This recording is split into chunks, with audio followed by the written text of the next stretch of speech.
Vamos a ir arrancando. Espero que esto ya esté funcionando. Yo siempre miro esto porque soy un cagón, pero... Sí, ya está streameando. Perfecto. Bien. Hoy la idea más o menos es explicar un poco de Git. Voy a tratar de... Hola, Bren. Voy a tratar de como arrancar de cero. Hay algunas cosas que capaz no puedo mostrar porque estoy en Mac, pero que voy a tratar de como explicar cómo se harían en Windows. La mayor idea es que se queden con los conceptos. O sea, todo esto después se puede replicar en Windows, se puede replicar en Linux y no hay mayor drama. Pero bueno, vamos a arrancar. Lo primero es que tenemos que entender de que hay dos conceptos que se suelen dar muy de la mano, que son Git y GitHub, y no están así. O sea, nosotros vamos a primero entender para qué sirve todo esto. Hoy día capaz uno tiene un pedazo de código, un montón de archivos que quiere compartir con alguien y empieza a tener problemas porque uno no puede simplemente soltarlos en Dropbox y dejarlos caer y intentar, a ver, por ejemplo, bueno, vos modificaste esta línea, yo modifiqué esta otra. Cuando empiezan a haber choques entre lo que uno modifica y lo que modifica el otro es donde empiezan a aparecer las necesidades de utilizar algo como Git. Básicamente lo que hace Git es resolver eso, resolver cómo compartir código entre muchas personas. Nació de Linux, o sea, literal, hasta donde tengo entendido lo usaban para justamente versionar Linux. Ya tenían un marolo tan grande de código que necesitaban una forma consistente de hacerlo. Hay otros sistemas que hacen esto mismo, que manejan versiones, que se encargan de manejar código y permitir compartirlo. Todos son sistemas de versionado. En particular nosotros vamos a ver Git y es uno de los que más usado está en la industria. Pero bueno, la gracia, ahora vamos a hablar de que Git es una forma de compartir código, ¿no? Pero no es que es lo mismo que GitHub, por ejemplo. Muchas veces cuando se habla de Git se habla de GitHub directamente. Pero no es que es lo mismo, no es estrictamente lo mismo. Git es el programa. Git es, por así decirlo, el protocolo, como si yo te dijera HTML. HTML es el protocolo. Después vos tenés un montón de intérpretes de ese protocolo, o de proveedores de ese protocolo, entre comillas, que en este caso vienen a ser Git. Otro de los más conocidos es Bitbucket y otro de los más conocidos es GitLab. Cada uno te da como ventajas diferentes. En particular, GitHub se volvió más conocido simplemente porque llegó antes. No hay como mucha razón. Hubo una época hace unos cuantos años que no había muchos proveedores y ellos ofrecían repos gratis, listo, fin, salió. Pero bueno, no le voy a dar mucha más vuelta a la historia y vamos a ir un poco a los ponchazos a ver código y a hacer cosas. Bien, ya que tengo una carpeta vacía, le voy a agregar primero un archivo, no sé, in readme.md. ¿Sí? Simplemente un archivo de Markdown. Hasta acá, todo bárbaro. Pero yo ponele que se lo quiero compartir a alguien, por ejemplo, se lo quiero compartir a ustedes. Lo que voy a hacer git init. Con git init lo que le estoy diciendo es, la carpeta donde la que estás parado actualmente es una carpeta de Git. Encárgate de alguna forma de versionarla. ¿Sí? Para eso primero tienen que instalar Git. Yo ahora les voy a mostrar después cómo es que se instala. Es bastante simple. Pero bueno, una vez que tenemos instalado eso, empezamos a tener acceso a un montón de otros comandos de Git. Por ejemplo, git status, git add, git commit, git push, git branch, check. Todos arrancan con git. ¿Por qué se los muestro en la terminal? Primero porque es la forma que yo estoy más acostumbrado, pero después hay un montón de otras herramientas para hacerlo, como por ejemplo GitHub Desktop, que hace exactamente lo mismo que yo voy a poder hacer por la terminal. En realidad hace un poco menos, pero para lo que es el uso práctico debería cubrírselos. También hay otra herramienta como se llama GitKraken, si no lo recuerdo se llama así, que la pueden utilizar para facilitarse el trabajo a la gente que no está acostumbrada a utilizar terminal, digamos. Pero bueno. Ahora, este código así como está, no lo puedo compartir a secas, digamos. Tengo que hacerle como una especie de proceso para poder compartirlo. Imagínense que tienen esto, ¿no? Ahora no se entiende mucho porque uno no conoce, pero cada uno de estos círculos es lo que se llama commit. Es un punto en el tiempo. Imagínense que ustedes tienen una máquina del tiempo en la que pueden viajar a determinado momento, pero pueden viajar solo a los momentos en los que hicieron como una marca, como si lo hubieran marcado en favoritos. Bueno, en cada momento que ustedes consideran remarcable, tienen que hacer una marquita diciendo: este es un momento remarcable, este es otro momento remarcable. ¿Por qué? Porque si no lo hacen, van a tener pocos momentos de la historia a los que pueden viajar. Y eso está malo porque, digamos, no hay tanta flexibilidad en lo que puedes hacer. Bueno, ahí es donde entran los commits. Uno supuestamente comitea o agrega commits cada vez que cree que su código está o estable o cree que vale la pena que en algún momento uno quisiera volver a ese punto en el tiempo. Por ejemplo, porque te diste cuenta que cometiste un montón de errores y querés volver al último punto en el que estaba todo bien. Bueno, ahora, cada uno de estos puntitos verdes representa un commit. Representa un punto en el tiempo en el que yo debería poder ir, podría viajar, podría volver, podría agregarlos. Y vamos a hacer lo que se llama el commit inicial, ¿sí? Para eso primero lo que tengo que hacer es decirle qué archivos quiero que estén en ese commit. Yo en este caso solo tengo un solo archivo que es el readme.md. Entonces lo que hago es decirle git agrega el archivo readme.md. Pero todavía no le dije que haga un commit. Solo le dije, anda empaquetando dentro de tu caja mágica, anda guardando este archivo. Cuando yo te diga que hay un commit, ya sabes que este archivo tiene que entrar dentro del commit. Ahora, ¿cómo le digo que hay un commit? Con el comando git commit.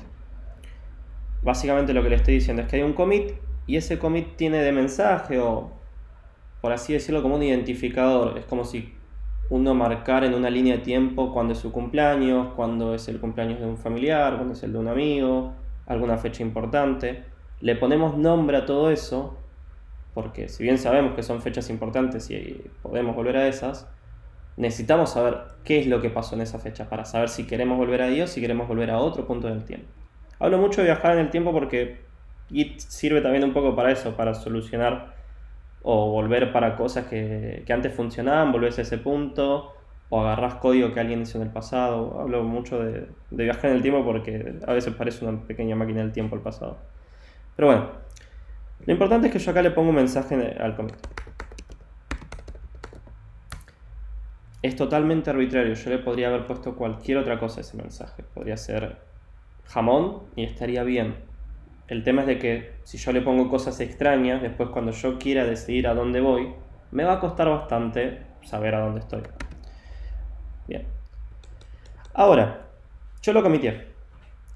Pero en ningún momento le dije que vaya a GitHub, no le dije que vaya a GitLab, no le dije que vaya a Bitbucket, no le dije nada de todo eso.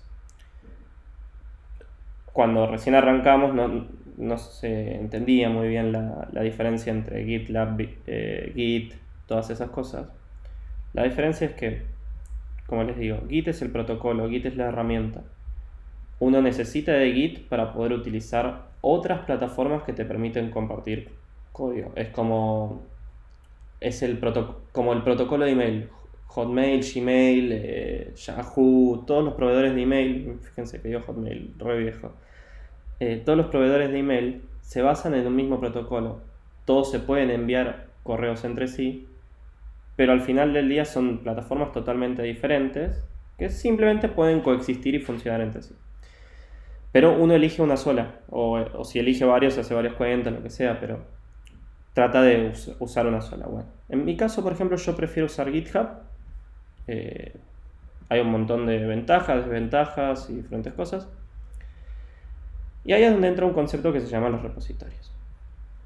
Yo ahora lo que voy a crear es un repositorio que es básicamente una representación de la carpeta que yo tenía. En este caso yo tenía una carpeta que se llamaba GitExample. Bueno, yo tengo una carpeta un repositorio que se va a llamar GitExample. Que capaz ya tengo uno. Ok, listo, no lo tengo. El asunto está en que este repositorio ahora es mío. En cuanto yo apriete create, No importan las demás opciones por ahora, son cosas que al principio si no las entendemos no nos hace falta. Al apretar Create lo que estoy haciendo es crear un espacio, una carpeta, por decirlo de forma burda, en la que yo puedo subir mi código.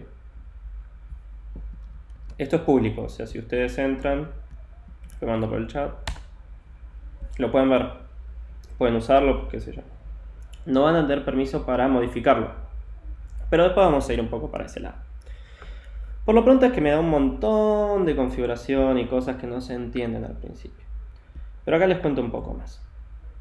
Primero es que les está dando una guía más o menos clara de qué es lo que se puede hacer según los diferentes casos. Y la otra es que también, si ustedes ya tienen instalada la aplicación de GitHub Desktop, que es la que les contaba que hace lo mismo que la consola pero más fácil, simplemente pueden cliquear esto con GitHub Desktop instalado y ya se encarga de hacerlo funcionar todo. Pero bueno, la opción que realmente nos interesa es esta.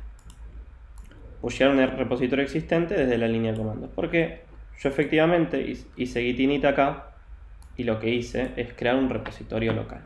Ahora yo les voy tirando cosas y las voy a ir reexplicando sobre la marcha para que se entienda un poco mejor.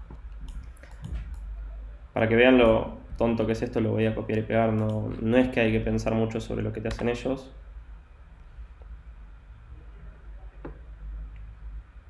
Bien. La parte importante es esta. Yo agregué un remoto. ¿Qué significa que agregué un remoto? Básicamente le dije, bueno, yo tengo una carpeta local acá. Esa carpeta local se tiene que mantener sincronizada con este servidor. Es la parte en la que yo le digo, che, anda a GitHub y no vayas a GitLab, no vayas a la computadora de Pepito. Anda acá, deja las cosas acá. Es una forma de identificar dónde querés trabajar y relacionar tu computadora con el repositorio que teníamos. Y la segunda parte es el git push. Git push es un comando del que todavía no les hablé, pero básicamente lo que hace es subir. Si yo, por ejemplo, quisiera, no lo voy a hacer porque se va a cortar el stream, pero si yo desconectara internet, yo podría hacer commits, yo podría modificar mi código y estaría todo bien. Lo único que no podría hacer es git push. Git push es el momento en el que mi código se va de mi máquina y pasa al servidor. Con git remote configuro esa conexión y con git push efectivamente la ejecuto y hago el envío, digamos. Ahora, si yo ahora recargo acá, e incluso si ustedes entran a git example, ya pueden ver el código que hice. Esa es la primera gracia de Git, compartir código. O sea que ustedes, así como están, pueden ver el código que yo hice sin demasiada historia. No es tan complicado, pueden opinar sobre el código e incluso GitHub te da una interfaz alrededor de eso que está buena. Y hay un montón de otras cosas que algunas las vamos a mencionar en el stream, otras no vale tanto la pena. Dame un segundito. Ahí está. Bueno, hay algunas que no valen tanto la pena que les comente ahora, pero voy a tratar de ver si llegamos con el tiempo. Lo importante es que yo ahora puedo seguir modificando mi trabajo, digamos. Vamos a agregar ejemplo de Git.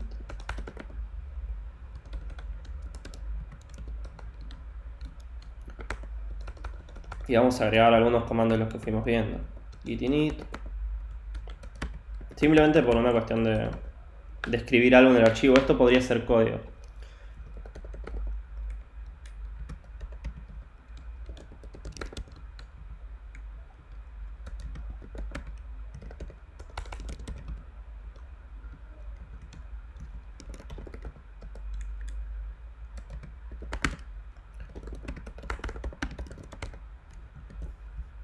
Bien.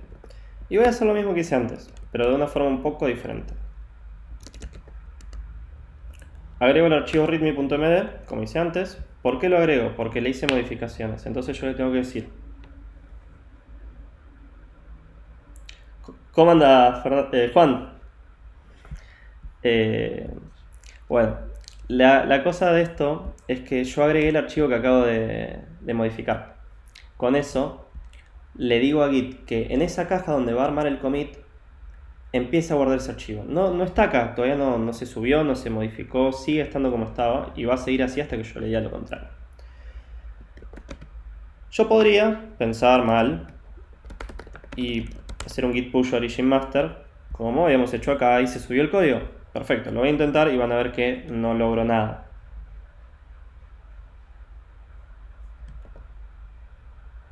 ¿Por qué no logré nada? De hecho me dijo, está todo up to date, o sea, me gusta que le dan la bienvenida. Bueno, dice que está todo up to date porque no hay ninguna modificación. Y por cierto, no sé si se llega a escuchar, yo vivo a unas cuadras de una estación de bomberos. Pueden escuchar a los bomberos pasar. Eh, Pasa en cada stream. La cosa es que, como está up to date, no sabe, o sea, o cree que por lo menos que no tiene nada que subir, pero efectivamente nosotros hicimos modificaciones y le dijimos agregalas. Bien, el truco está en que no hicimos ningún commit. ¿Se acuerdan de estos paquetitos que habíamos hablado antes que hay que hacer? Estos checkpoints en la historia. Básicamente, si no hacemos un nuevo capítulo en el libro, no hay artículos nuevos que subir, por decirlo de alguna forma. Entonces voy a tener que hacer un git commit added git comments. O sea, por ejemplo, podría ser cualquier otro texto totalmente arbitrario y que les guste. Y ahora sí, yo puedo hacer git push origin master. Y ahora les explico después por qué es origin y por qué es master. Pero vamos por partes, dijo Jack el Destripador. Bien, si yo voy al ejemplo, ustedes también pueden ir, pueden recargar y chequear que no estoy loco. Van a ver que está mi cambio. Y no solo está mi cambio, sino que está también el viejo. O sea, está la versión vieja de mi código y está la versión nueva. Y si yo siguiera agregando y si ustedes intentaran agregar código, estarían todas las versiones. Imagínense esto, que es lo que pasa muy normalmente. Subimos código, está todo roto y empezamos a llorar prácticamente porque no tenemos una versión andando. Pero antes teníamos una versión andando. Bueno, Git viene a solucionar ese problema. Ustedes pueden volver a las versiones anteriores que funcionaban. Además de otras cosas buenas. Otra cosa copada que vamos a ver si ya la generó, a veces tarda en hacerlo. Bien, ¿ven? Este es el mismo gráfico que está acá, pero claro, mucho más pobre porque tenemos solo 2 commits, ¿no? A medida que le agreguemos commits van a ver cómo eso empieza a tomar un poco más de color. Bien, yo también puedo agregar carpetas. Por ejemplo, podría agregar un site y le agrego un archivo index.html. No sé, le agrego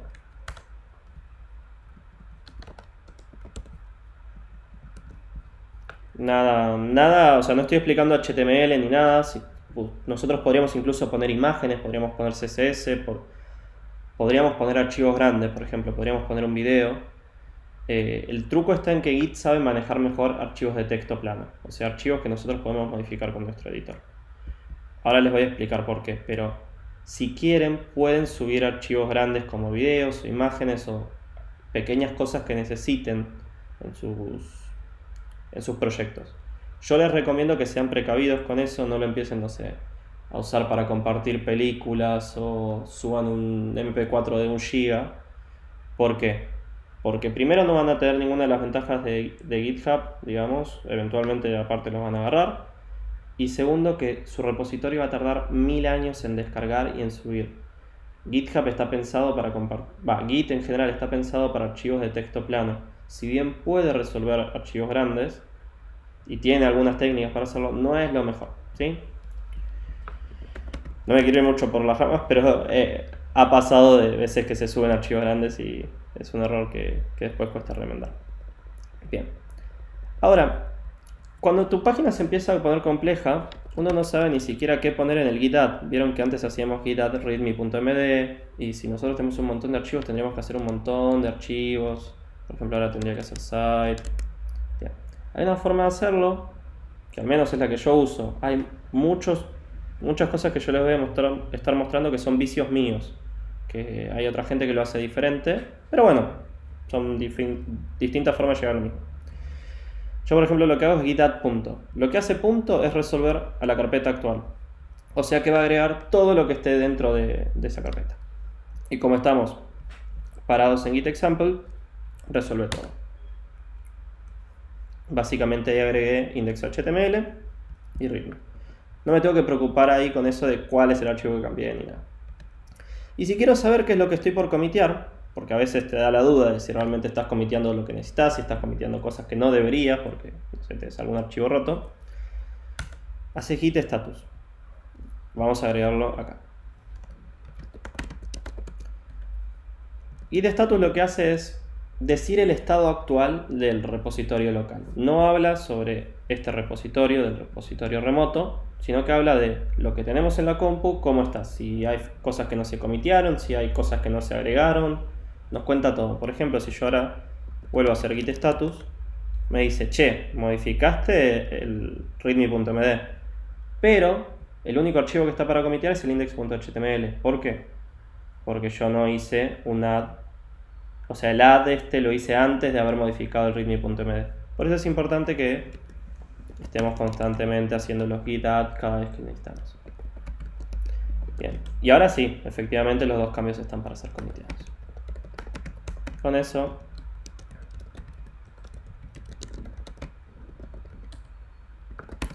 y nuevamente git push origin master. Hay algunas preguntas que me fueron dejando en pitch on hold. Les muestro. Que capaz son mejores que las podamos responder en un cachito. Igual si tienen alguna pregunta que vaya surgiendo, pueden preguntar. No me jode para nada cortar el ritmo del stream para explicar algo de vuelta. Así que aprovechen que estamos en vivo y que lo podemos hacer. Bien, lo que les quería mostrar acá es que agregué otro commit y efectivamente me lo reconoció. Ustedes lo pueden ver si quieren. Y también que me agregó el otro archivo, el index.html. Y me lo reconoció, me coloreé el código. Incluso si yo voy para atrás y voy al readme.md, puedo ver el historial. Puedo ver qué commits modificaron ese archivo. Sentite libre si querés tirar un pull request ahora y te animás, podés hacerlo. De hecho me cae el pelo para poder explicarlo. Bien. Hasta ahora lo que les vengo mostrando es todo más que nada de cómo usarlo para uno mismo. O sea, cómo poder guardar tu propio código y cómo exponérselo a alguien más. Cómo lo puede ver. Fíjense que hasta ahora no hablamos mucho de cómo otra gente lo puede editar. Imagínense un proyecto como Linux, un proyecto como React, o como diferentes librerías open source. Tiene un montón de gente colaborando en simultáneo. Eso es lo que preguntaban por el chat del pull request. Ahora les voy a mostrar un poquito. Pero por lo pronto, lo importante es estos comandos básicos. Con eso tienen por lo menos para defenderse consigo mismos. Les cuento un poquito más de GitHub antes. Hay dos tipos de repositorios en GitHub. Son los repositorios públicos y los repositorios privados. Yo no les muestro mis repositorios privados justamente porque son privados. Sería un chiste si no. Pero ustedes... bueno, ahora lo voy a mostrar igual, tranqui.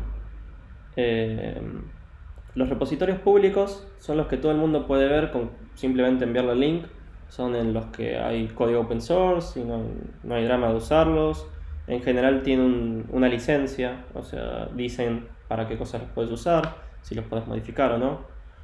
Incluso si los puedes usar comercialmente, eso a veces tienen que tener cuidado, en algún momento estaría bueno charlar de licencias. Y después están los repositorios privados, que son por ejemplo los que usan las empresas para trabajar con código de sí mismas.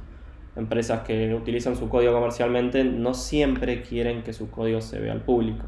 Hay otras que sí, pero no siempre es el caso.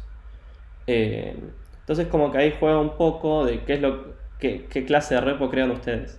Bueno, GitHub les da repositorios desde hace creo que un año, una cosa así. Les da repositorios públicos y privados gratuitamente. El único caso en el que tienen que pagar es si tuvieran repositorios privados y son una organización. Si son ustedes mismos pusheando código para ustedes mismos o para compartirlo con alguien puntual, no hay drama. Lo pueden hacer privado, lo pueden hacer público. Eso a criterio de ustedes. A veces uno no quiere mostrar el código, a veces sí.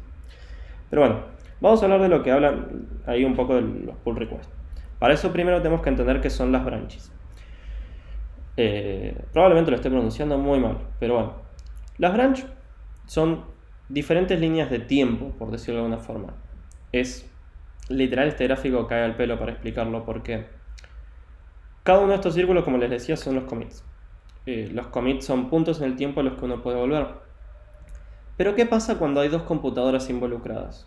Por ejemplo, yo estoy modificando esto y ustedes, a su vez, están agregando otra línea acá.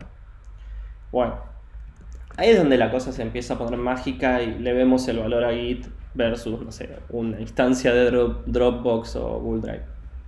Las branch lo que permiten hacer es una forma de bifurcar esta línea de código de tiempo, digamos.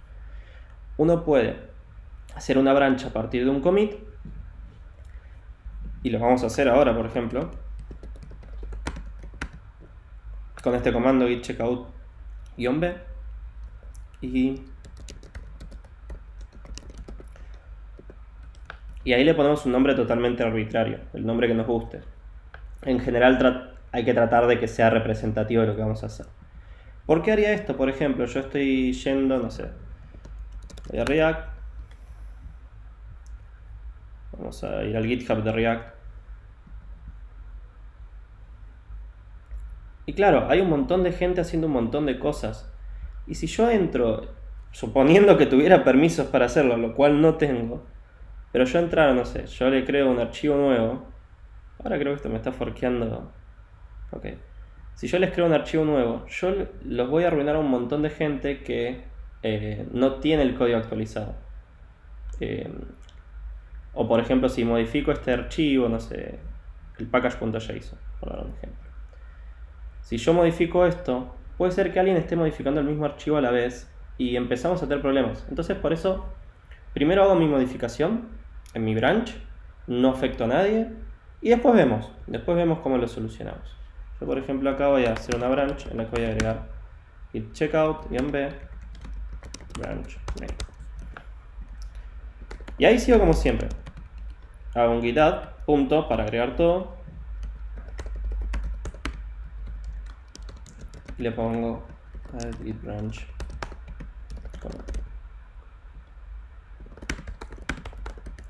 Ahora, ¿se acuerdan que antes hacíamos git push origin master?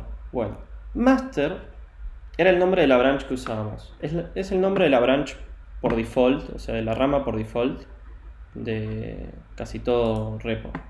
Por ejemplo, si yo entro al repositorio que habíamos hecho, efectivamente master es la rama default.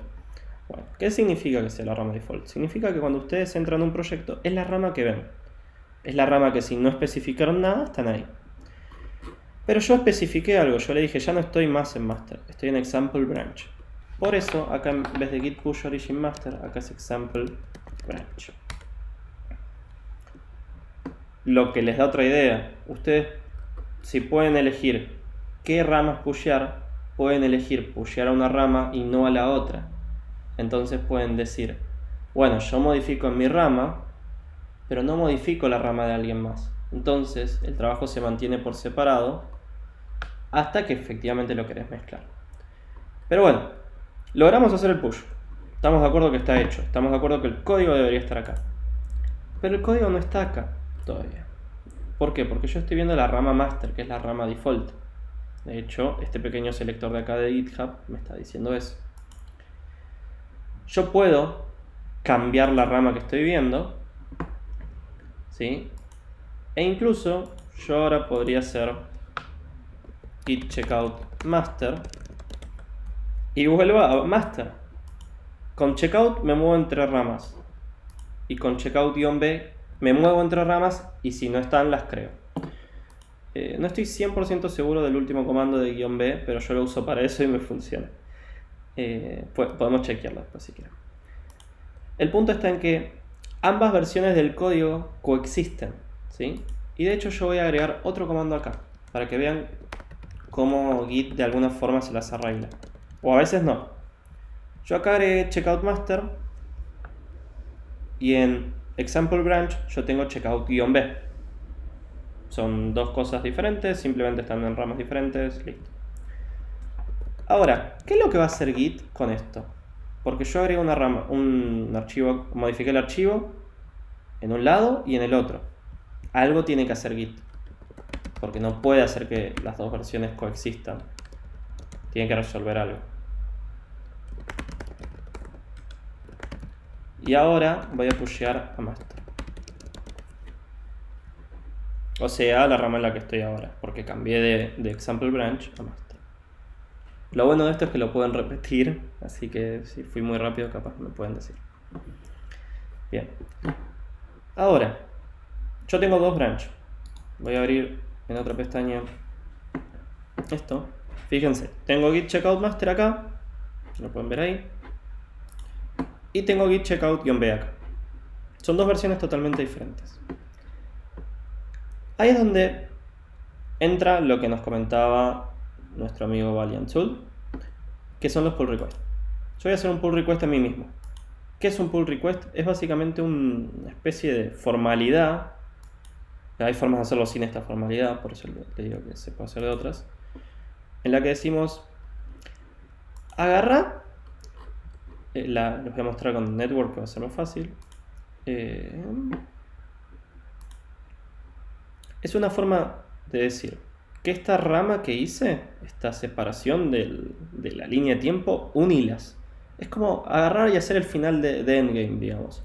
Es unir dos líneas de tiempo que estaban separadas en un mismo checkpoint. Mi objetivo al final del pull request es que pase lo que pasó acá. Me fui, hice algunos commits, volví y se hizo un commit. ¿Con qué? Con todos los cambios que hice acá, más todos los cambios que se hicieron allá. En la vida real, básicamente eso significa que mezclaron su trabajo con el de otra persona. Yo ahora lo estoy haciendo yo solo, pero bueno. Acá yo puedo, por ejemplo, poner un summary, que es básicamente qué cosas agregué. Es simplemente para que la persona que ve esta formalidad sepa qué es lo que estamos haciendo. Y también nos indica Git cuáles son las diferencias entre la rama que estamos usando y la otra rama. O sea, básicamente qué cosas estamos pidiendo meter en la fusión. Fíjense que Git es lo suficientemente inteligente para haberse dado cuenta de que solo tiene que agregar esta línea y no tiene que hacer nada extraño con la otra de Git checkout.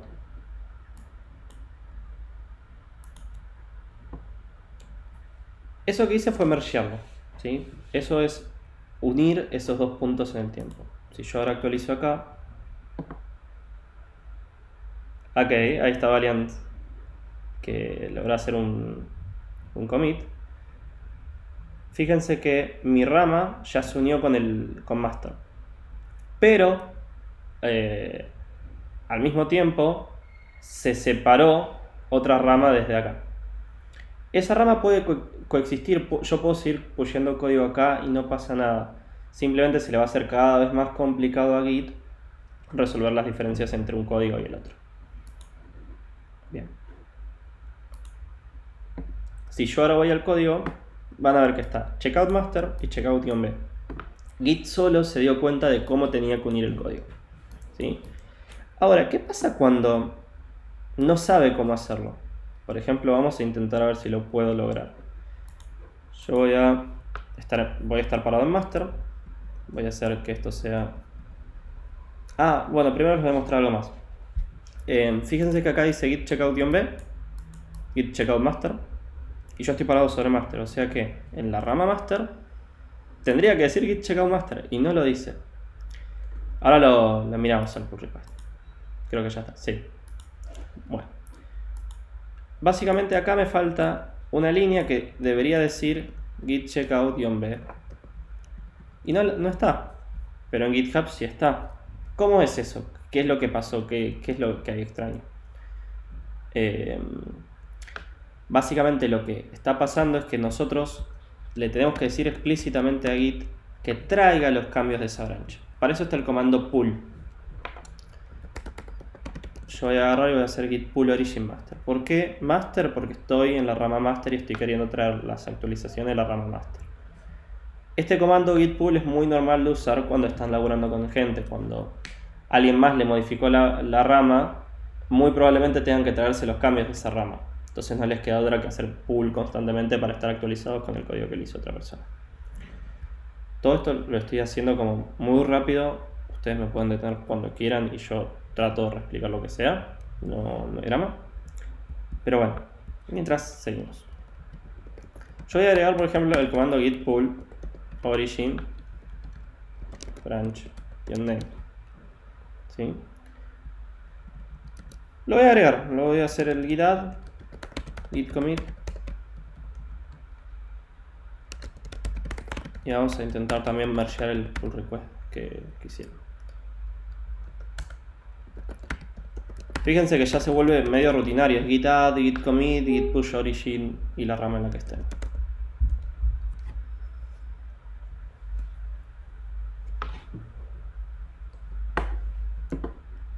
Bien, si yo ahora voy al código, efectivamente se agregó lo que agregué.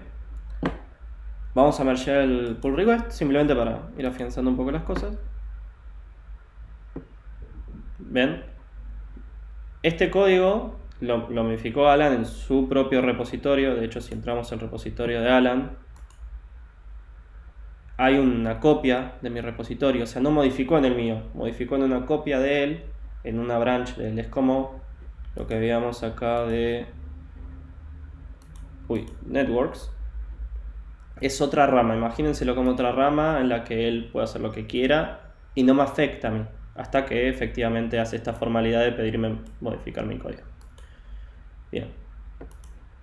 Por ejemplo, el título ahora es Aprendiendo Git con Hugo. Yo, como dueño del repo, puedo decir que está bien, entonces lo apruebo. Eso después en los trabajos hay como toda una técnica. Acá es donde arranca el famoso code review. Es básicamente revisar el código que se está queriendo agregar, aprobarlo, pedir cambios. Yo, por ejemplo, acá podría haber pedido algún cambio o comentar algún feedback, pero bueno, no lo voy a hacer ahora. Bien, con eso pongo merge y lo confirmo. Básicamente me estoy trayendo los cambios a mi repositorio. Ahora tenemos un título con fueguitos. Y acá yo todavía no tengo el título con fueguitos, así que voy a hacer git pull origin master para traerme el título con fueguitos.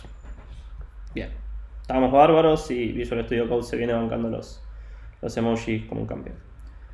Bien, pero lo que vamos a hacer ahora es vamos a intentar forzar lo que se llama un conflicto. ¿Qué es un conflicto? Yo voy a agarrar y voy a poner acá git pull origin master, por ejemplo. Voy a agregar un commit. Me corrijo, vuelvo un cachito sobre mí. En vez de agregar un commit, voy a hacer una branch diferente. Lo voy a llamar pull master. Porque pintó. No hay demasiada razón. Lo voy a agregar, lo voy a comitear.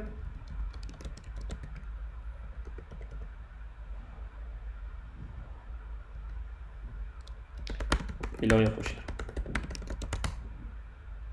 Uy, por error puse git push origin master, fíjense cómo es la costumbre.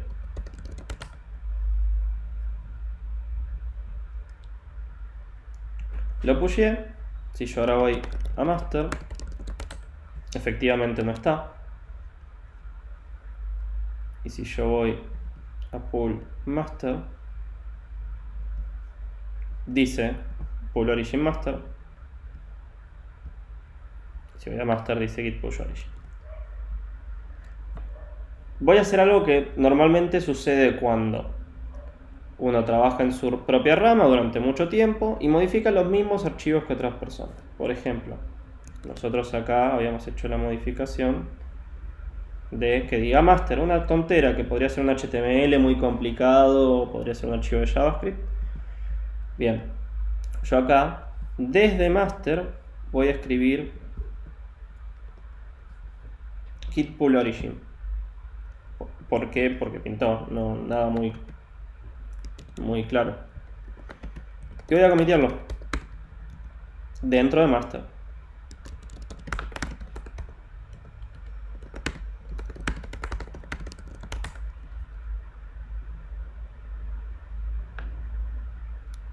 Bien. Si voy a pull master, sigue diciendo pull origin master. Y si voy a la rama master, dice git pull origin. Bien. Ahora voy a intentar hacer el pull request. Básicamente decirle, che, git, chequea las diferencias e intenta unirlos. Acá es donde git se retoba y me dice, ¿Sabes qué? No tengo ni la más pálida idea de cómo mergear esto solo. O sea, cómo unir esto sin que vos me expliques cómo unirlo. Esos son los conflictos. Son una pequeña pesadilla a veces. Creo el pull request. Efectivamente, hay diferencias. Pero me manda a resolver cosas. Básicamente me está diciendo que como cambié la misma línea en dos lugares diferentes, no tiene ni idea de cómo resolver esto. Entonces, ahí es donde uno entra en pánico y dice, mi código es una miércoles, no va a servir, no va a funcionar. Pero ahí es donde hay que calmarse. Y en realidad lo que hay que hacer es resolver conflictos. ¿Qué es resolver los conflictos? Es básicamente ver el código de uno y ver el código de la otra branch y decidir, como humanos, como gente que sabe más o menos lo que está haciendo o no, decidir qué es lo que va a querer. Bien, perfecto. En mi caso, yo por ejemplo, yo decido que tiene más sentido que vaya git pull origin master. ¿Por qué? Criterio humano. No, o sea, imagínense que esto es una línea de código, esto podría haber sido HTML, JavaScript, lo que ustedes quisieran, y es el pedazo de código de ustedes versus el pedazo de código de un compañero. Básicamente, el que tenga más sentido en ese momento se va a quedar. Incluso, no tiene por qué quedarse esto. También ustedes pueden decidir en ese momento que en realidad el contenido es otro. Por ejemplo, no sé, git push pull origin remote master, no sé. Porque en ese momento tenía sentido ese código. Eso, como les digo, va a criterio personal. No es algo que sale de una máquina. Es algo que ustedes deciden porque conocen el código en el que están trabajando. Bien. Y ahí yo le digo a Git, perfecto, ya te solucioné el conflicto, que el conflicto, se van a dar cuenta siempre que hay un conflicto porque van a ver estas cosas acá que les dicen cuál es la branch del conflicto y cuál es la otra branch del conflicto. Lo voy a dejar como está. Y una vez que tienen eso, comitean, o sea, hacen otro punto en la historia, otro checkpoint acá, de cómo quedó la resolución. O sea, de cómo realmente querían que quedara el repo. Y acá es donde se empieza a armar un quilombito la historia, ¿no? Fíjense, yo fui yendo, acá mergeé un pull request, hice otro commit, mergeé el pull request de Alan, hice otro commit en otra branch, mergeé mi branch. O sea, acá en este commit que dice merge branch, este es un commit que hace GitHub automáticamente para solucionar el conflicto, porque no hay forma de modificar código que se ve en GitHub si no es a través de un commit. Bien, y con eso lo puedo mergear, ahora ya me permite hacerlo. Perfecto. Bien, si yo ahora voy hasta acá, yo veo git pull origin master. ¿Por qué? Porque logré mergearlo, logré resolver el conflicto, ¿sí? Y puedo ver los 13 commits que armamos, incluso un commit de colaboración acá, ¿sí? Eso es, digamos, algo que van a ver mucho, lo que es pull request, branch y conflictos lo van a ver mucho cuando trabajen con alguien más. Cuando trabajan solos, cuando recién están arrancando, no es muy necesario, por decirlo de alguna manera, porque es como si ustedes estuvieran pisando a sí mismos. Es muy extraño que pase ahí esto lo generé yo porque yo hice una condición de la web acá. Bien, yo hice una condición muy puntual. Uy, me fui un poco al chori. Ahí está. Bien, hice una condición muy puntual para generar un conflicto a propósito y que ustedes lo pudieran ver. La realidad es que después les pasa cuando hacen 1000 millones de cambios y dicen que la branch de ustedes no se puede mergear en el código y entramos en pánico porque el código que hicimos no sirve. Pero en realidad no es que no sirve, sino que hay que sentarse y analizarlo, que hay en una parte del conflicto y otra parte del conflicto. Ustedes están viendo algo que fue un conflicto en una línea. Cuando hay archivos grandes, hay conflictos en, no sé, 100 líneas, 50 líneas. Bien, diferencias entre pull y fetch. El fetch lo que hace, que yo no se los mostré porque no lo uso tanto, fetch lo que hace es traer todos los cambios. Yo le digo fetcha a origin, no le especifico una branch y va a traer todos los cambios que estén pendientes en origin. En este caso, ninguno. En cambio, si yo le digo pull origin master, lo que va a hacer es intentar fetchear primero, no es exactamente fetchear, pero es algo bastante parecido a fetchear, en origin y traer los cambios y meterlos en esta branch. La diferencia es que si vos solo fetcheás, por ejemplo, si ustedes, a ver cómo se los puedo mostrar, si yo creo un archivo nuevo acá, ¿no? Esto, como para que lo vean, es una forma de crear archivos desde GitHub. No se los recomiendo, pero funciona. O sea, cumple con su deber, digamos. Y me creo otra branch. No importa el nombre, simplemente la creo. Hago un pull request, todo como, digamos, ya les había explicado antes. Ahora, si yo me fijo acá, yo quiero hacer git checkout. Tranqui, con esto creo que vamos a estar. Este es el nombre de la branch que creé recién a través de la plataforma de GitHub. Si yo hago un git checkout de eso, me dice, che, no tengo ni puta idea, ni pálida idea de cómo checkoutear a ese lugar, porque yo no conozco esa branch. Bueno, git fetch lo que me va a solucionar es eso. Me va a decir, voy a ir al servidor y me voy a traer todos los cambios que hubo. Los voy a conocer, no los voy a aplicar. Por ejemplo, sabe que hay una nueva branch que se llama HDF1986 patch 1, y si yo ahora hago git checkout a esa branch, sabe cómo ir hasta ahí. Perfecto. Ahora, ¿cuál es la diferencia entre eso y un pull? Que el pull solo me hubiera traído la branch que yo le pedí y la hubiera intentado, no es exactamente mergear, pero es algo muy parecido a haberla mergeado en la branch en la que estás parado ahora. Hay muchos comandos de Git que son en realidad otros comandos de Git disfrazados. Por ejemplo, el pull es una especie de fetch con algunos comandos extra disfrazado y agregado una especie de merge. Suena como muy una especie de todo, suena como muy arcaico, pero es como, se los trato de simplificar un poco porque si no es como mucho ruido al principio. Ya el solo hecho de que sepan comitear, que sepan pushear, ya les debería alcanzar al principio. Bien. Y otro ejemplo, por ejemplo, valga la redundancia, es que como yo hice un fetch, Git ya sabe que hay cosas que no me traje de master. Cuando yo fui a master me dice, che, todo bien, vos estás acá y no hay drama, pero podrías hacer git pull origin master o git pull, porque ya sabe que está en master y que es origin el último remoto que usé. Podrías usarlo para traerte los cambios. Perfecto, me traje los cambios, todos felices.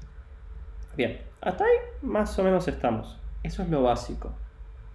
Les voy a comentar un par de pro tips, como cosas en las que tienen que saber sí o sí, o cosas que les van a ser útil tener en cuenta. La primera, esto es, ni siquiera. Esto es lo que le diría que es importantísimo, y si no lo tienen, enfóquense en eso. Necesitan saber agregar un archivo, necesitan saber comitearlo, necesitan saber pushearlo. Checkoutearlo no tanto, pero necesitan saber pushear, comitear y agregar, porque si no, no pueden compartir su código. Básicamente su código nace y muere en su computadora y eso no sirve de nada. Lo demás lo pueden aprender sobre la marcha. Obvio que no está bueno, pero si ese es el caso, se puede hacer. Sin esos tres comandos, básicamente no tienen nada, no tienen demasiado para avanzar. Son los que deberían entender al principio. Ahora, el otro truco, y el que se tienen que acordar para cuando entren en pánico, es que si está en un commit, de alguna forma, si llegaron a hacer un commit y el archivo estaba agregado, de alguna forma, no importa qué cagadas se manden, pueden recuperar ese archivo. ¿Sí? Hay muchas formas de viajar en el tiempo en Git.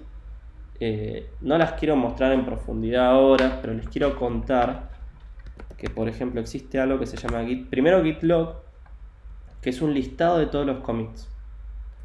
¿Sí? Básicamente son todos los commits de tu branch actual. Todos los que vos vas y ves acá dentro de 13 commits son los que están ahí. Y hay un listado aún más potente, que es, por así decirlo, el que me permite decirles que se queden tranquilos, que si está en un commit se puede recuperar de alguna forma, que se llama git reflog. Git reflog lo que tiene es un historial de cada uno de los commits, checkouts, push, pull, cualquier interacción que haya creado o modificado algo en Git y que haya estado de alguna forma en una especie de commit, está acá. Y si está acá y tiene un numerito, estos números en amarillo son las referencias a los commits. Si está en un commit, se puede volver a ese punto. O sea, por ejemplo, imagínense que ustedes suben código desastroso, no importa, los errores se cometen, pero suben código desastroso, lo suben a producción, explota todo por los aires, pueden ir a git reflog, que es esto, yo le digo reflog, pero git reflog sería. Pueden ir acá y con los comandos adecuados pueden volver a ese punto en el tiempo. Y supongamos que le erran y vuelven al punto en el tiempo equivocado, su viaje en el tiempo también va a aparecer en git reflog. Entonces incluso deberían poder volver a antes del viaje en el tiempo. Todo es re mucho en este historial. Y si esto ya es más paranoia mía, ¿no? Si empiezan a buscar comandos de git y intentando solucionar algo más y se mandan otra cagada y ya no saben qué hacer, el primer punto cuando entran en pánico que yo les recomiendo es cópiense la carpeta entera, ¿sí? O sea, no solo los archivos que ustedes ven acá. Lo más importante es un archivo que está oculto acá, que es una carpeta .git. Esa carpeta es la que tiene toda la información de Git. Acá están los commits, acá están los objetos, las referencias, todo lo que viene en reflog está ahí. No importa, no lo tienen que entender y es bastante difícil de entender en sí. Lo importante es que si tienen eso guardado, alguien que sí entiende los puede ayudar a recuperar su código de alguna forma A, B o C.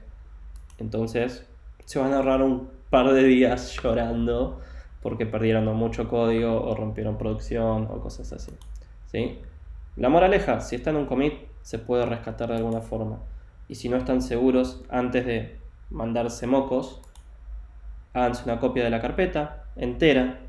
Lo más importante es que esté el archivo .git, que si está en Linux ustedes no lo van a ver así por default porque es un archivo oculto, porque arranca con punto, pero se pueden dar cuenta de que está si hacen ls-a, la parte de A para mostrar los ocultos. Después, otras cosas que les cuento: pueden usar GitLab, pueden usar Bitbucket, pueden usar GitHub. Las cosas de compartir código funcionan en todas. El concepto de pull request se llama un poquito diferente entre cada uno. Creo que en GitLab es merge request, en Bitbucket no tengo ni la más pálida idea. Pero todos tienen un concepto similar. La única ventaja de GitHub, además de que el logo es bastante bonito, es que GitHub es... Hoy día, últimamente tiene un poco de polémica lo que voy a decir, pero es básicamente la cuna del open source. Es el lugar donde muchísima, la cantidad gigante de gente va y comparte código libre. Entonces ya está muy bien visto y está muy bien preparado para soportar código. Lo otro que les muestro, que no tiene tanto que ver con Git, sino con algo que les puede servir a ustedes, se los voy a mandar ahora por el stream, que se llama GitHub Education y tiene un pack de cosas muy copadas que son todas herramientas gratuitas si son estudiantes. Si ustedes tienen un mail.edu de la facu o si tienen alguna forma de demostrar que son estudiantes, pueden acceder a esto. GitHub no me está pagando por decir lo que les estoy diciendo, ustedes pueden acceder a esto, que son, por dar un ejemplo, pueden acceder a una plataforma de Heroku paga, pueden utilizar repositorios públicos y privados gratis. Antes no se podía, por eso este beneficio tiene tanto sentido. Pueden acceder a un montón de herramientas gratis, pueden acceder a cursos gratuitos. Hay algunas que las marcan como beneficios, pero ya están gratuitas. Pueden utilizar Travis. Travis en otro momento lo voy a explicar, que está bueno. Más cursos. Hay algunas herramientas que ustedes las podrían usar para, digamos, armar su pequeña aplicación productiva. A ver si sigue estando por acá. Hay unos códigos de descuento. en DigitalOcean, por ejemplo. Pueden usar DigitalOcean, pueden usar Azure y Amazon, que son los 3 proveedores, por así decirlo, más grandes de cloud. Y tienen créditos, o sea, pueden usar $100, 110, $50, que les alcanza como para tirar unos 6 meses, un año, probando cosas. A ver, vamos a ver. Vamos a ver. ¿Qué será el código corrupto? Bueno, ¿ves? Ahí, por ejemplo, hay un código que yo no quiero. Alguien aprovechó que esto es open source y me puso un código que no me interesa. Entonces yo lo que voy a hacer es rechazarlo y le digo no, we don't make that here. Y vamos a buscar if you shall not pass.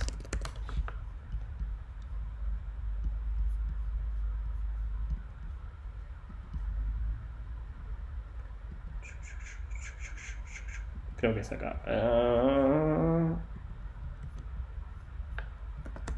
A ver si le puedo copiar.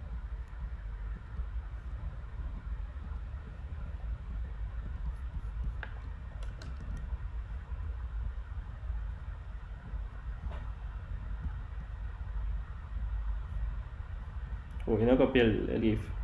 Copié solo el PNG. Vamos a copiar el GIF. Fíjense el tope que está.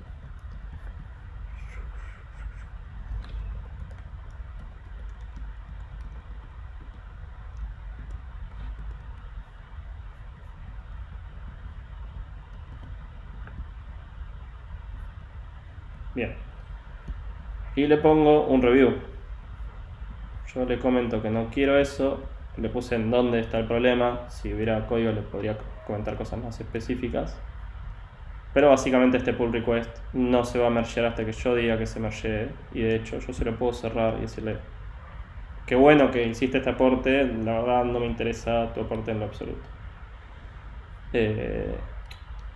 Me río ahora igual, ¿no? Pero hay muchos, por ejemplo, yendo a React, fíjense, ellos tienen 243 pull requests. Me la juego a que de esos 243 pull requests, la mitad funciona y el resto son cosas que el equipo de React cree que todavía necesitan madurar un poco más. Por eso está bueno que el pull request sea un proceso para la formalidad y mejorar un poco la calidad.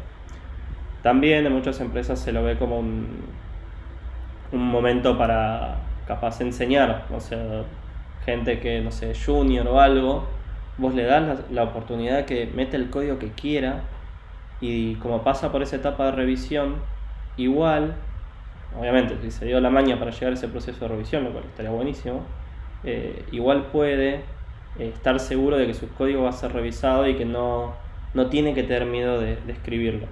Obviamente tiene que venir acompañado de que la persona que corrige el código sea un poco didáctica, porque si no se vuelve un martirio para todos. Pero bueno, me he anotado acá las cosas que les quería mostrar. Bien, vamos a ver una cosa que no les mostré. Yo, por ejemplo, acá van a ver algunos repos que son míos. Y vamos a ir directo type public. Bien. ¿Por qué React Sync? Bueno, estos son todos los proyectos que son públicos, que son míos. Acá hay algunos proyectos de hackatones, algunas cosas que hice. Vamos, por ejemplo, a copiarnos el Pontoroyo, ¿sí? Lo que habíamos hecho antes. ¿Qué sucede? Yo entré al repo, este es el código que había hecho antes en otro stream. El código sigue estando ahí, yo de hecho en el stream está como lo fui subiendo, son 10 commits diferentes. Está hecho en Node, de hecho GitHub se sabe dar cuenta de eso. Pero imagínense que yo perdí mi compu, o son ustedes y quisieran arrancar con esto. ¿Cómo harían? Hay una opción que es Clone or Download, que te ofrece 3 o 4 grandes alternativas. Una es SSH, que yo ahora se las explico. La otra es descargarse un zip, que es la más arcaica, por decirlo de alguna forma. Es la que menos les recomiendo. ¿Por qué? Porque un zip no contiene tanta información como un archivo de una carpeta de Git. Básicamente, ¿les va a servir para tener el código? Sí, les va a servir para tener el código. pero si quieren colaborar de forma profesional con alguien, se les va a complicar un montón haciéndolo con zip. Si tienen la aplicación de GitHub Desktop, ponen esto, se les encarga de clonárselos. No se lo muestro porque es bastante intuitivo. O sea, si entendieron lo de los commits y todo esto, Open en Desktop lo van a entender. Y si no, cualquier cosa me pueden preguntar. Después tienen para usar HTTPS o usar SSH. Básicamente usar HTTPS o usar SSH son diferentes formas de hacer lo mismo. Ustedes se copian esta URL, yo ahora me voy a copiar la SSH. Casi les escribo un comando en su chat. Yo agarro y pongo git clone. Simplemente me fui a otra carpeta porque yo ya sé que tengo un torollo ahí, me va a chocar si no. Y pongo la URL. Git clone lo que hace es clonar. Clonar, como dice su nombre, copia todo lo que está en esta URL y lo trae. Lo trae de una forma en la que sigue estando el historial de commits, siguen estando las branches, sigue habiendo información suficiente para subir el código. Por eso es la forma que yo les recomiendo. Y lo que hizo fue me trajo una carpeta que se llama .torollo, o sea, el mismo nombre del proyecto. Y si yo miro el código, este es el mismo código que hice el día del .torollo. Está todo ese código que yo había armado ese día. Y si nos fijamos en GitHub, está eso mismo. Ahora, también está la forma de clonarlo con HTTPS.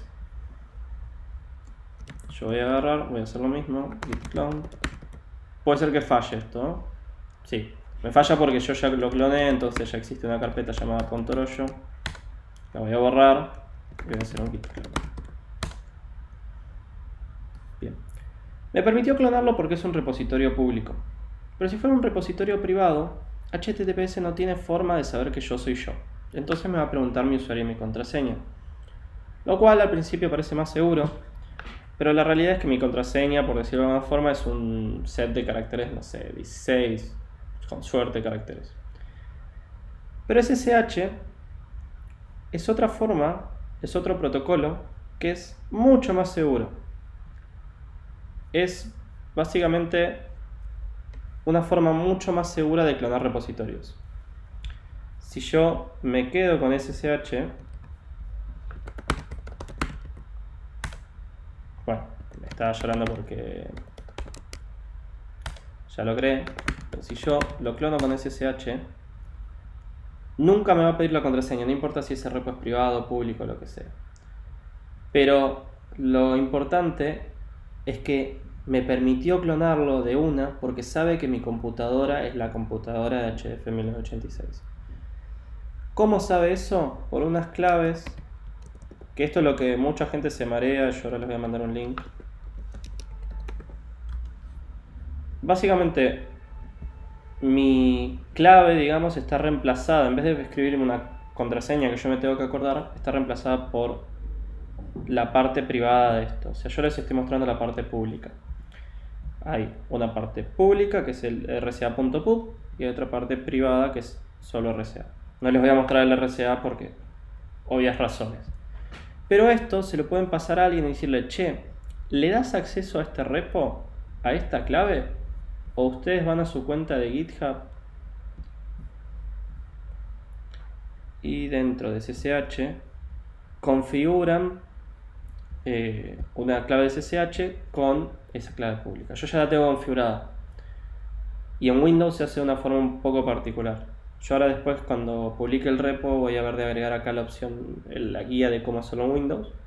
Pero una vez que lo hacen se olvidan. Yo de hecho cada vez que lo tengo que hacer me pongo a leer un poco de cómo se hace. Pero en resumidas cuentas lo que tienen que hacer, vamos a volver un poquito para atrás. Cada vez que quieren quedarse o traerse código de alguien más, tienen que clonarlo. Yo les recomiendo primero que lo intenten clonar con SSH y se dediquen un tiempito a configurar bien SSH. Si no pueden o no tienen tiempo, les está costando y no tienen a quién pedirle ayuda, intenten usar HTTPS. Si así todo, clone no les está funcionando con HTTPS por vaya uno a saber qué razón, recién ahí traten de ir a descargar un zip. ¿Sí? ¿Por qué les doy ese orden? Porque Mientras más cercano a SSH estén, más fácil les va a ser trabajar con otros, ¿sí? Bien. Eso es hasta ahí.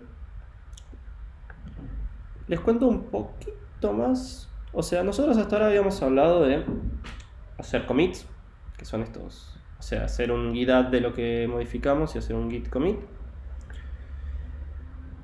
Y automáticamente siempre hacíamos git push, origin, que parecía una palabra que era como que estaba fija, y master, que en realidad no era master, sino la branch actual que estamos usando. Si cambiamos de branch, cambiamos esa palabra por otra que correspondiera. Ahora, ¿qué pasa con origin? ¿De dónde sale origin? Origin es una palabra por default. Básicamente, Git por default sabe que cuando vos clonás un repositorio, tiene que crear un remoto. Ahora yo les vuelvo a explicar qué es lo que es un remoto, llamado origin. Básicamente, los remotos son diferentes servidores en los que nosotros podemos pushear nuestro código. Imagínenselo como, no sé, diferentes cuentas de correo. Ustedes tienen una carpeta en Google Drive que con simplemente cambiar un selector podrían, en vez de tenerlo en Google Drive, lo tienen en Dropbox o lo tienen en SkyDrive. ¿Sigue existiendo SkyDrive? Bueno, ese es el remoto, es el lugar donde vas a guardar tu código. ¿Por qué podrías guardarlo en diferentes lugares? La verdad es que es poco habitual. Pero por ejemplo lo puedes querer guardar en diferentes lugares porque, no sé, tenés un repositorio en GitHub porque es tuyo privado y otro en GitLab porque es el que le gusta al cliente, porque nada, tiene un acuerdo corporativo de vaya Dios a saber qué. ¿Sí? Entonces vos tenés un repositorio llamado Origin y otro repositorio que lo llamás GitLab. ¿Por qué GitLab? Porque pintó. La realidad es que vos al remoto le podés poner el nombre que quieras. Lo importante es que cuando vos haces el comando git remove that, que no es que yo me lo sepa de memoria, es que GitHub cuando creó un repo me dijo cómo hacerlo. De hecho, si miran en la repetición del stream pueden verlo. Yo le dije, che, agrega un remoto que se llame Origin y aparte decirle que Origin es esto. Origin no deja de ser un default o una convención hacia un nombre. Podrían ponerle jamón y hacemos git push jamón master y funciona. No va por ahí el caso, digamos. Bien, esos son los remotos. Lo que les trae de bueno es que con un mismo repo podrían pushear a GitHub, podrían pushear a GitLab, Bitbucket, lo que les plazca, ¿sí? Bien. Ya tocamos conflictos, ya tocamos clone, forks. Bien. Me anoté todo porque son como muchas cosas y a veces no tiene mucho sentido ir muy profundo en esto. Bien. Vieron que por ejemplo teníamos los pull requests que me había hecho Alan. Todos estos pull requests, ¿de dónde salieron? Porque yo no le permití a Alan que escribiera en mi repo. De hecho, él me tuvo que pedir permiso para escribir. Bien. Básicamente lo que hizo fue un fork. No sé si voy a poder copiar mi propio fork. Tendría que copiarlo en otro lado. Pero los forks son una herramienta que sirve mucho para el open source. Básicamente en cada repositorio open source nosotros no tenemos acceso para escribir. Entonces los autores nos permiten forkear eso. Por ejemplo, vamos a ir a Angular. Vamos a buscar el repositorio de Angular. Me voy a quedar con un fork de cada. Bien. Entonces imaginemos que yo quiero hacer una modificación a este bardo de código. Yo lo que hago es cliqueo fork, lo elijo en mi cuenta. Y literal, encima el icono no lo hice bastante, es una fotocopia. Está copiando el repo. Está haciendo una copia que es mía. Yo puedo incluso prohibirle a la gente escribir acá. Yo puedo agregar mis propias cosas. No voy a poner mi contraseña acá ahora. Pero yo puedo controlar sobre esto. Pero se sabe que es un fork de Angular. O sea, tiene referencia a dónde fue. Sí, 14 millones de forks. 14.000 forks. Tiene referencia de dónde es. ¿Por qué está bueno que tenga referencia de dónde es? Por ejemplo, lo que pasó acá. Alan hizo un fork de mi repositorio y sabe que tiene que volver a mi repositorio y por eso es que es capaz de hacer un pull request desde su repositorio al mío. son dos repositorios totalmente diferentes, son dos repositorios que tienen controles diferentes, incluso branch diferentes. Yo puedo escribir en master, otra persona escribe en master y no pasa nada porque son dos repos diferentes. Ahora, les cuento esto. ¿Cuánto se usa esto si no usan, o sea, si no hacen cosas open source o si no modifican repos de alguien? Realmente poco. Y de hecho la forma de usarlos y todo es bastante, por decirlo de alguna forma amable, tosca. Pero bueno, si ustedes quieren hacer una colaboración en un repositorio open source, lo primero que tienen que hacer es hacer un fork para tener una copia de ustedes de ese código. Hacen todas las modificaciones que tienen que hacer, ahí la agregan, la comitean, la ponen en la branch que más les guste. Y después vuelven al repositorio original y ahí después deciden hacer un pull request contra la branch que a ustedes les guste. Y si quieren, acá le pueden decir: che, no quiero comparar entre dos ramas del mismo repo, quiero comparar entre una rama de este repo y una rama de mi propio repo. Ahora, acá aparecen todos los forks, toda esta gente que dijo voy a colaborar en Angular. No necesariamente lo hizo, pero dijo de alguna forma voy a colaborar en Angular. Bien.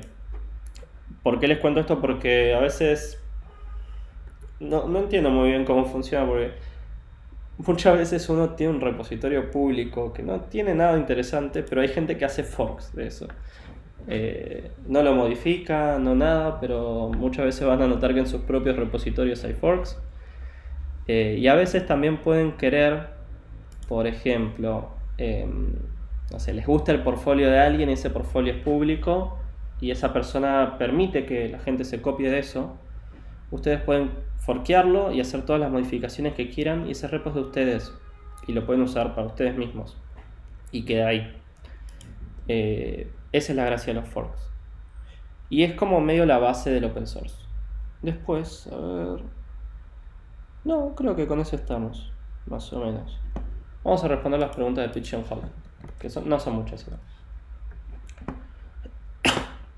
Bien, después se va a poder ver respondido. Después, consejos para cuando varias personas trabajan en el mismo archivo, ¿cuál es la mejor manera de evitar los conflictos? Bien, no hablé mucho en el stream en general de lo que es linter, de lo que es calidad de código, y no, de hecho no escribí mucho código, escribí un HTML de ejemplo y un readme, pero en general cuando uno escribe código con otra gente utiliza lo que se llama linters. ¿Qué es un linter? Vamos a usar el link. Básicamente agarra código que no necesariamente es bonito y pone los mismos estándares de calidad en todo. Dícese que si yo escribo const hola espacios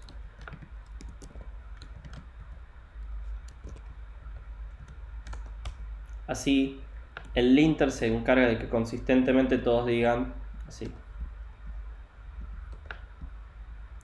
¿Qué gano con eso? Que si dos personas escribieron lo mismo o algo que por lo menos tiene un significado idéntico, va a funcionar de la misma manera y va a tener el mismo formato. ¿Qué gano con el formato? Que las líneas de código sean iguales. Y si son iguales, Git se da cuenta y resuelve los conflictos de forma automática. Ahora, si yo, por ejemplo, yo tengo un estilo de código, otro compañero tiene otro estilo de código, se va a complicar mucho que coincidamos y vamos a aumentar la cantidad de conflictos en cosas que no tienen sentido. Vamos a estar intentando dilucidar la diferencia entre esto y esto. Y la verdad que la diferencia no hay, es una cuestión de estilo. ¿Y tiene sentido discutir por eso? No, no tiene. Entonces, caigamos en una convención, acordemos cómo es y usemos herramientas automáticas que nos resuelvan todo y que eviten eso. La otra, Git suele saber resolver bien los conflictos cuando borras y creas algunos archivos, pero no cuando modificas mucha cantidad de líneas de código en el mismo archivo. Por eso está muy bueno si se puede dividir el código en varios archivos. En vez de tener un monolito, o sea, un archivo gigante con todo el código de tu aplicación, dividí ese archivo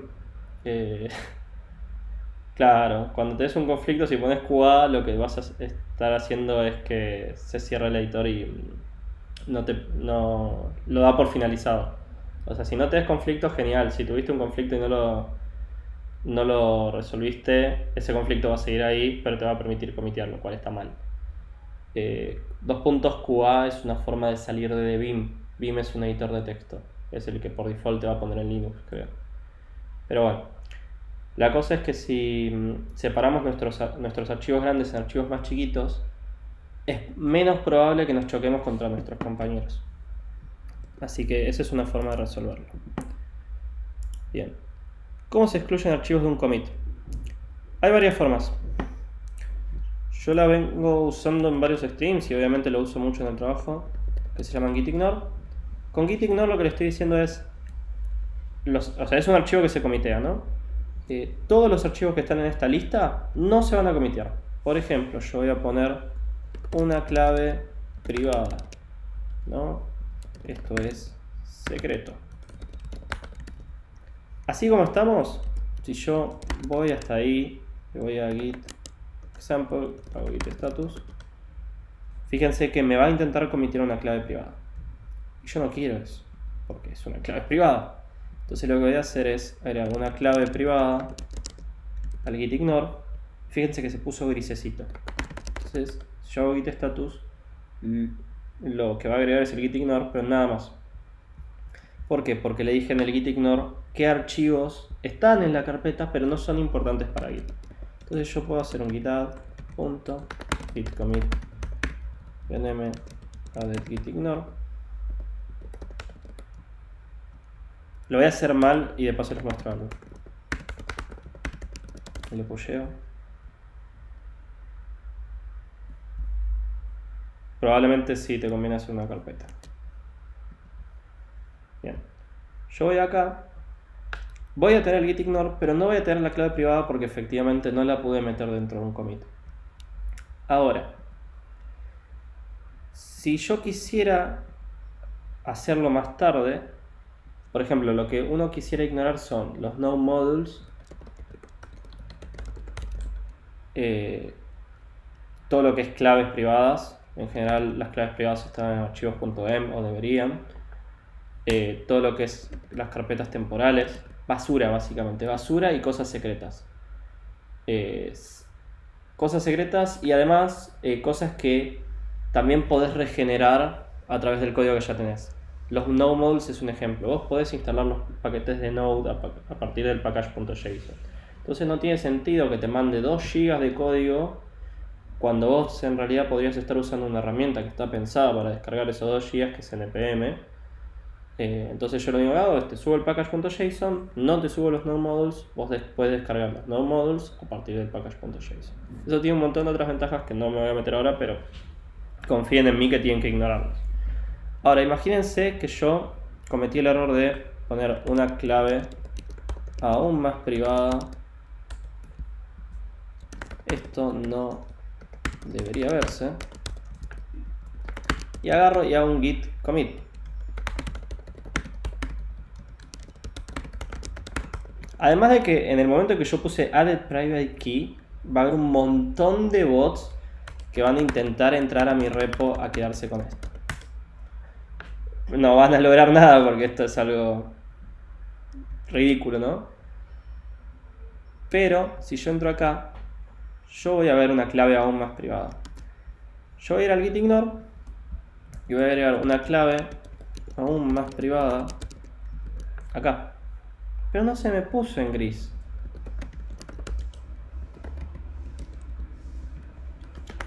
Yo lo comiteo.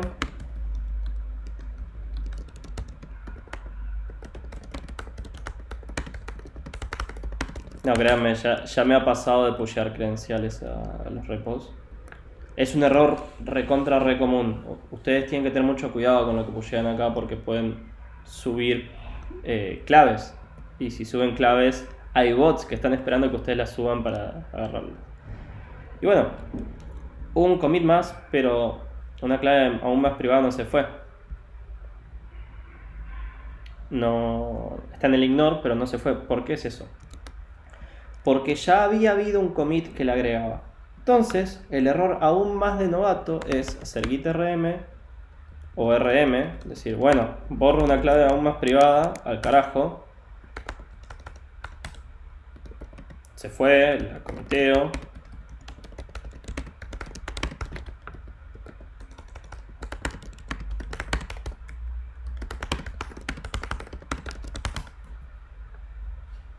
Y la mayoría de la gente cree que eso lo solucionó, porque yo voy al código y dice, ah, no está más. Pero claro, Git es una máquina del tiempo. Entonces yo puedo ir a los commits anteriores, ir a un commit anterior y recuperar el archivo que no se había borrado, que es private key. Entonces esto no debería verse, se sigue viendo. Claro, no sirve porque queda en el historial y ahí ya está. Ahora, primero que una credencial que ya se publicó, por más que la lograra sacar, tenés que revocarla, porque puede ser que haya habido alguien que ya la haya visto, entonces vos la borrás de acá, pero como alguien ya la vio, no llegás a saber si la borró o no.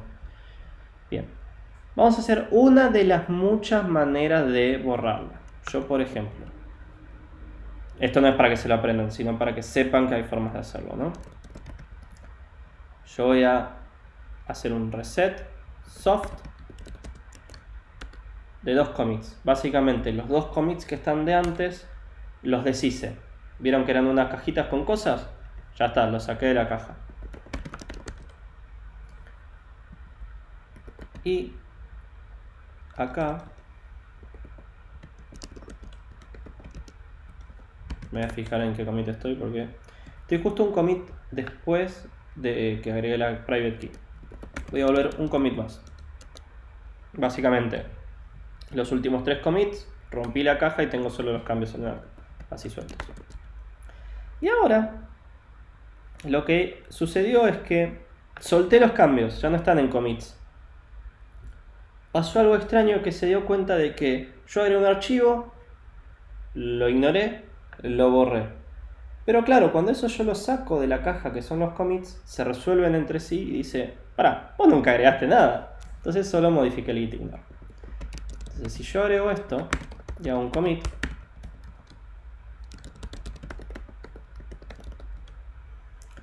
y lo pusheo, acá va a pasar algo, ¿sí? Va a pasar algo que no vimos. Pero si yo lo pusheo, me va a decir, che, pasó algo raro. Intentaste pushear esto, yo te lo estoy rechazando porque tu rama no coincide con lo que me estás pidiendo. Básicamente es porque fuimos al pasado e intentamos básicamente ser nuestros propios abuelos, por decirlo de alguna forma, con relación a Futurama. Nosotros hicimos algo que no tiene lógica para el historial que tiene GitHub. Acá es donde viene el famoso pushear forzado.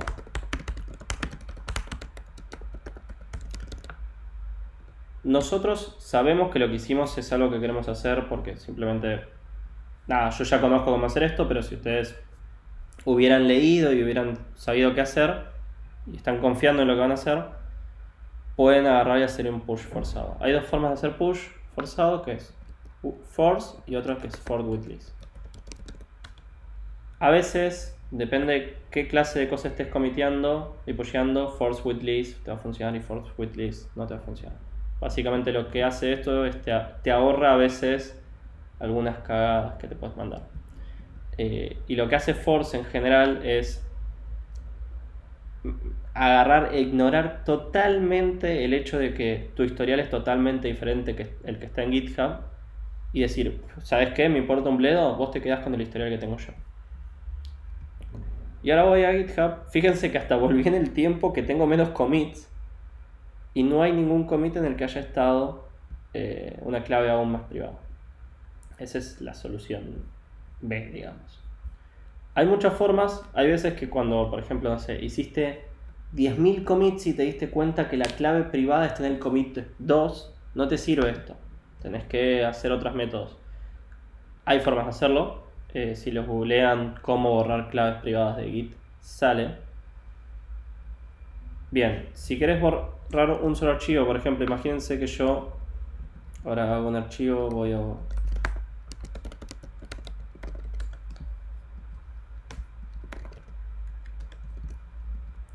voy a agregar.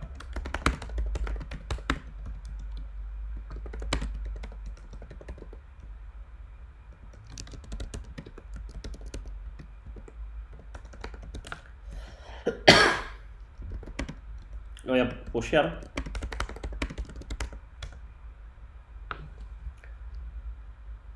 Y ahí yo digo, pucha, subí un archivo que no tenía que borrar, no tenía que subir. Entonces lo que voy a hacer es más fácil sin push, pero ahora vamos a ver. Si yo ya lo pusheé, lo que hago es borro el archivo, me aseguro que efectivamente Git se haya dado cuenta, lo agrego y hago lo que se llama un amend. Un amend es básicamente... ¿por qué no me dejó?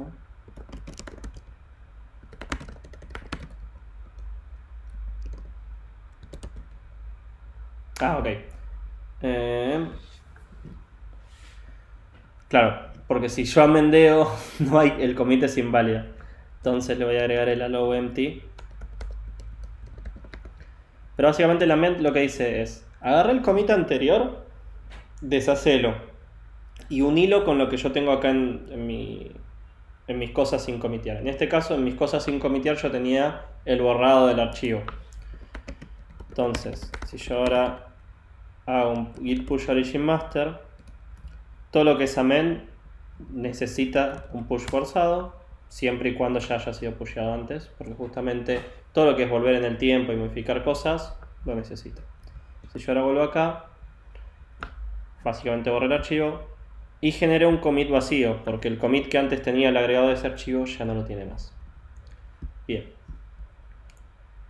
Y eso es básicamente cómo se excluyen archivos de un commit. Y con eso estaríamos más o menos. Yo ahora después lo subo bien a Git y cualquier cosa también va a estar esto en YouTube. Lo voy a tratar de editar un poquito, así no hay tantas malas palabras. Así que nada, cualquier cosa me pueden preguntar por Twitter, por GitHub. No, por GitHub no me van a encontrar, pero por Twitter o YouTube o Twitch me pueden preguntar. Bueno, gracias.